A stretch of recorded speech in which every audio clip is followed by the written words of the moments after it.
Hello everyone. Video के अंदर मैं एक्सप्लेन करने जा रही हूँ chapter 12 of class 10 science, that is electricity. और इस चैप्टर का जो मैंने टॉपिक कवर किया है इस वीडियो के अंदर वो है टेबल 12.1 ऑफ एनसीईआरटी बुक, जो है symbols of some commonly use component circuit diagram. जबकि सर्किट डायग्राम्स के अंदर कंपोनेंट का यूज करते हैं उनके सिंबल्स क्या है। Table 12.1 symbols of some commonly used components in circuit diagrams. तो सबसे पहले जो कंपोनेंट है वो है इलेक्ट्रिक, राइट। तो जो इलेक्ट्रिक सेल होता है उसका सिंबल होता है इस तरह से, एक लॉन्ग लाइन और एक शॉर्ट लाइन। तो एक सर्किट डायग्राम के अंदर हम इसको इस तरह से रिप्रेजेंट करते हैं। ये जो लॉन्ग लाइन होती है ये इसका होता है पॉजिटिव टर्मिनल, और ये जो शॉर्ट लाइन होती है ये होता है इसका नेगेटिव टर्मिनल। तो हमेशा जो करंट होता है वो पॉजिटिव टर्मिनल से बाहर निकलता है और वो पूरे सर्किट को कंप्लीट करके नेगेटिव टर्मिनल से अंदर की तरफ चला जाता है, राइट। तो उसके बाद दूसरा हमारा कंपोनेंट है ए बैटरी और ए कॉम्बिनेशन ऑफ सेल्स। अगर हम ये जो सेल हमने किया है, अगर हम इस 2 या 3 सेल्स आपस में जोड़ दें, तो वो हमारी बन जाएगी बैटरी। देखिए इस तरह से ये हो जाएगा कि जैसे हमारा ये हो गया एक सेल, इसके साथ हमने जोड़ा एक और सेल, और ये हमने जोड़ा एक और सेल। तो इस तरह से ये एक जो पूरी है ये एक बैटरी को रिप्रेजेंट करता है। तो इसके अंदर हमने पॉजिटिव और नेगेटिव टर्मिनल को किस तरह से रिप्रेजेंट करना है। तो ये जो फर्स्ट लॉन्ग लाइन है, this is the positive terminal of the battery, and ये जो लास्ट लाइन है that is negative terminal of the battery. तो हमें इसके बीच में कोई भी सिंबल को शो करने की जरूरत नहीं है। उसके बाद जो हमारा नेक्स्ट कंपोनेंट है दैट इज प्लग की और स्विच ओपन। तो अब हम जब भी किसी सर्किट डायग्राम को करते हैं, या जब भी हम कोई किसी चीज को स्टडी करते हैं, तो उसके अंदर हम हमेशा, जैसे हमने फैन चलाना है तो स्विच को ऑन और ऑफ करते हैं, तो स्विच का बहुत बड़ा रोल होता है।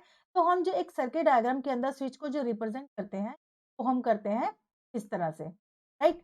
तो ये जो सिंबल है ये स्विच का, या इसको हम प्लग की भी बोलते हैं। ये तब ये वो वाला सिंबल है जब हमारा जो स्विच होता है वो ऑन कंडीशन के अंदर होता है, राइट। तो उसके बाद जो हमारा फोर्थ कंपोनेंट है दैट इज अगेन प्लग की, but in this case the switch is close. तो स्विच को क्लोज हमने किस तरह से करना है, जैसे अभी हमने देखा की को या प्लग को हम रिप्रेजेंट करते हैं इस तरह इज व्हेन की इज ओपन। पर अगर हम इसके अंदर एक डॉट लगा देते हैं तो ये किसका सिंबल बन गया, व्हेन की क्लोज्ड और when switch is of, right.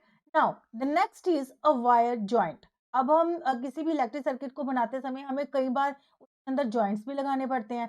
तो सर्किट डायग्राम के अंदर जो वायर का जॉइंट होता है उसको हम इस तरह से रिप्रेजेंट करते हैं। जैसे ये एक वायर है, उसके अंदर हमने यहाँ पे एक जॉइंट लगाया और दूसरी वायर को इसके अंदर से फिक्स कर दिया। This is the symbol of a wire joint. Now next is variable resistance और रियोस्टेट। अब ये वेरिएबल रेजिस्टेंस क्या होता है, वेरिएबल रेजिस्टेंस क्या होता है, इसके अंदर हम रेजिस्टेंस को वेरी कर सकते हैं, ठीक है, मतलब कि रेजिस्टेंस को चेंज कर सकते हैं और without changing the voltage of the circuit.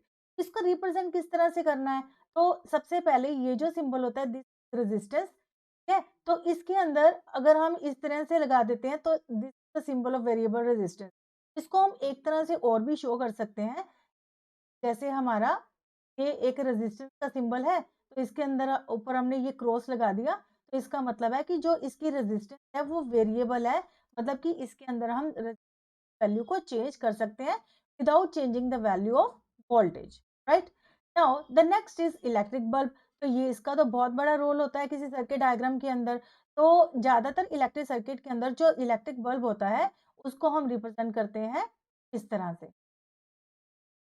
This is the symbol of an electric bulb. अब उसके बाद है रेजिस्टर ऑफ रेजिस्टेंस आर। तो अभी जैसे हमने वेरिएबल रेजिस्टेंस मतलब कि रियोस्टेट की बात की थी, उसी तरह से ये जो रेजिस्टर होता है ना, इसको हम रिप्रेजेंट करते हैं इस। तो इसमें डिफरेंस क्या है, इसमें डिफरेंस ये है कि ये जो रेजिस्टर है ना, इसके अंदर जो रेजिस्टेंस वैल्यू होती है वो फिक्स होती है, दैट इज आर। मतलब कि जो रेजिस्टेंस है या वो फिक्स्ड 1 ओम की होगी या 2 की होगी, 3 की होगी, है ना। तो इसके अंदर हम रेजिस्टेंस की वैल्यू को चेंज नहीं कर सकते, वो फिक्स होती है। तो इस तरह से उसके सिंबल को हम रिप्रेजेंट करते हैं। नेक्स्ट है वायर्स क्रॉसिंग विदाउट जॉइनिंग, ठीक है। तो इसके अंदर क्या है कि दो वायर हैं वो एक दूसरे को क्रॉस कर रही हैं, बट वो आपस में बिल्कुल भी जॉइंट नहीं है, ठीक है। तो इसको हम रिप्रेजेंट करेंगे इस तरह से कि जैसे ये एक वायर है ऊपर से एक और वायर इसको इस तरह से क्रॉस कर रही है, ठीक है? मतलब कि इसने इसको जॉइन नहीं किया, जस्ट इसको क्रॉस कर रही है, तो इसके सिंबल को हम इस तरह से रिप्रेजेंट करेंगे, राइट? तो इसके बाद जो नेक्स्ट है वो है very useful and very common, that is ammeter.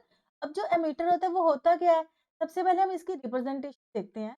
तो जो एमीटर है उसको हम किसी सर्किट डायग्राम के अंदर इस तरह से रिप्रेजेंट करते हैं।